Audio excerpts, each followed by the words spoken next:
అమ్మ ఏం పేరు? తిరుపతి అమ్మ. తిరుపతి అమ్మ. ఎక్కడి నుంచి వచ్చారు? సూర్యాపేట. సూర్యాపేట. ఓ చాలా దూరం నుంచి వచ్చారు. ఎలా తెలిసింది హాస్పిటల్ గురించి, మన హాస్పిటల్ గురించి? ఇట్లనే చెప్తుంటే తెలుసుకున్నాం. తెలుస్తుందా? ఏం పని చేస్తావు తల్లి? వ్యవసాయం చేసుకున్నాం. వ్యవసాయం చేస్తావు.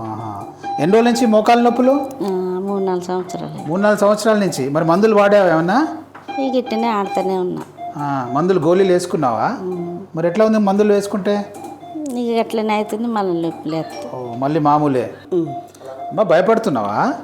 కొంచెం భయపడుతుంది. అమ్మ ఏం భయపడద్దు, సరేనా? ఇది చిన్న ఇంజక్షన్ల ద్వారానే మనం ట్రీట్మెంట్. ఎందుకంటే ఇది ఆపరేషన్ కాదు, ఇది మనం చిన్న ఇంజక్షన్తోనే మనం ఇంతకుముందు బ్లడ్ తీసుకున్నాం కదా, ఆ బ్లడ్లోంచి వచ్చినటువంటి మన ప్లేట్లెట్స్ ఉంటాం, రక్త కణాలు, ఆ రక్త కణాలని ఈ స్కాన్లో చూస్తూ ఇంజక్షన్ చేస్తాం. మరి పూజలు ఏం ఏ దేవుని నమ్ముతావు నువ్వు? తిరుపతి వెంకన్న. తిరుపతి వెంకన్న. మరి పాటలు పెడతామా? తిరుపతి వెంకన్న పాటలు పెడతాము.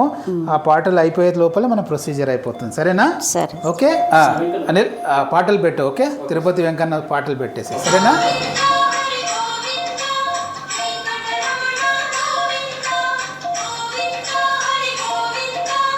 ఏమ్మా పాటలు వింటున్నావా? వింటున్నా సార్. తిరుపతి అమ్మ పాటలు వింటున్నావు కదా, స్వామి పాటలు వింటున్నావా? ఓకే సరేనా? ఇంజక్షన్ చేస్తున్నా నేను. చిన్న ఇంజక్షన్ అయిపోయింది. ఏం లేదు, చిన్న ఇంజక్షన్. ఓకే అయిపోతుంది, అంతే 2 నిమిషాల్లో అయిపోతుంది. ఓకే సరే సార్. ఏం లేదమ్మా. ఓకే అమ్మాయి ఏమన్నా నొప్పి ఏమైనా అయిందా?